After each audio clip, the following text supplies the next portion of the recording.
Welcome everyone. Today we're going to talk about how do we decide who to coach.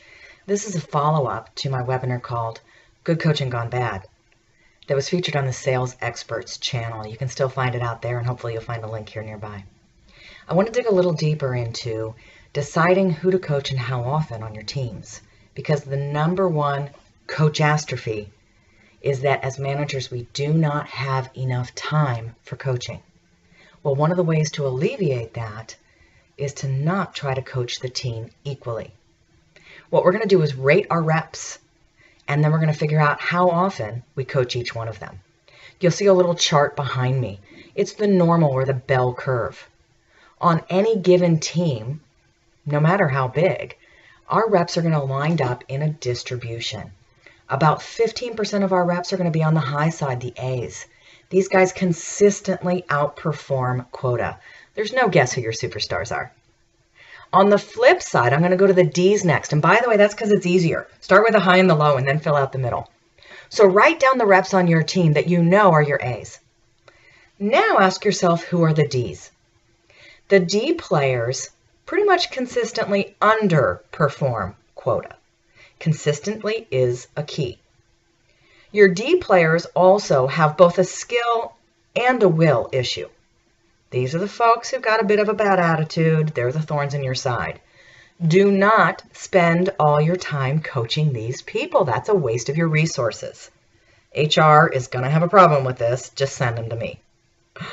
Your B and your C players. Well, the Bs are at quota, right? They may outperform sometimes. They may underperform sometimes. But on average, you can count on them to be consistent.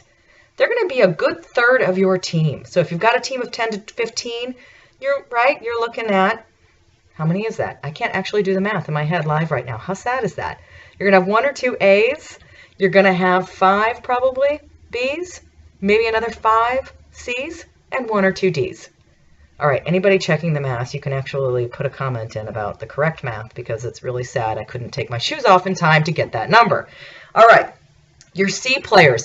These guys are consistently at or a little below quota, not quite as strong as your Bs.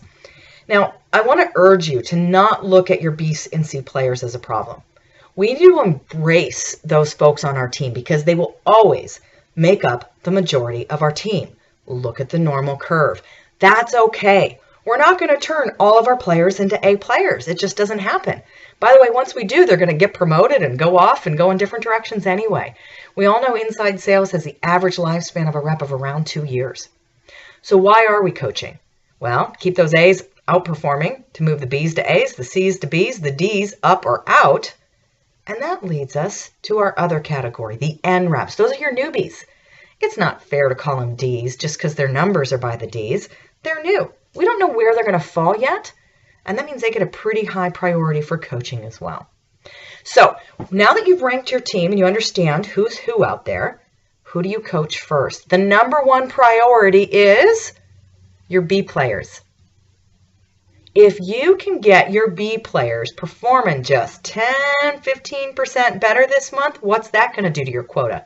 This is a large majority of your team who are sitting right at or under quota consistently. If we get them to outperform, bam, there's a numbers impact. Who's priority 2? Your N reps. Like I said, we don't know where they sit. And even though the numbers they pull in might not be big, like your B's or your A's, we got to give them attention or we're going to lose them. It's critical they get the face time with you in their first couple months especially. So we've talked about B's and N's being first. You can see it on the board behind me. Who's next? Your C players. Let's move them up to B's. Then I go to your A's and your D's, right?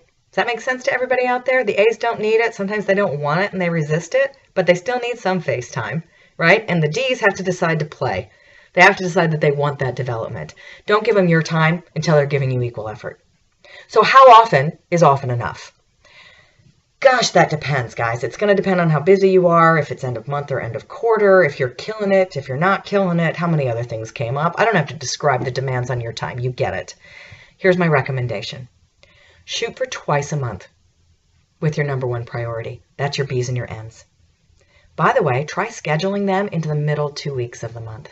We know that the first month you're wrapping up last month. We know that the end of the month you're trying to get the numbers for the month, right? Okay, next, your C's, try once a month. Now your A's and your D's, once every month or two. So every other month can be okay for them. That's your minimum.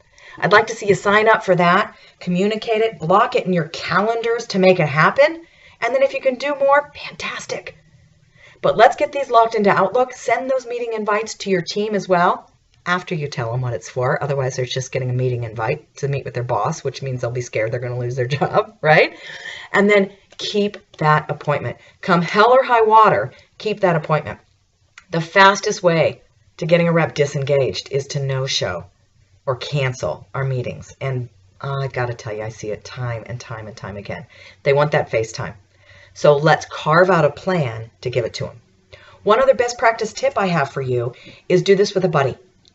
If you know that you're going to be coaching on Tuesdays and Thursdays in the middle 2 weeks of the month, maybe your sales manager buddy is going Monday, Wednesday, Fridays, and you guys can cover each other's teams. A best practice I've seen in place is an entire sales management team calendar.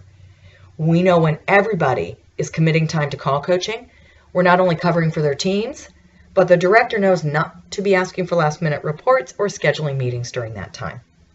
And my final tip is protect that time. You and I both know damn well that in the middle of a call coaching session, some other rep, probably nay, is going to have some high priority, something they need immediately. Don't give in. Tell them you'll get to them when you're done. Tell them to go see someone else. Think what a rock star the rep who's in the coaching session will feel like when you say no. Resist the urge to be pulled away from coaching. Protect that time.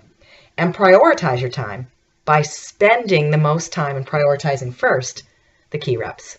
I hope this helps you. Happy coaching.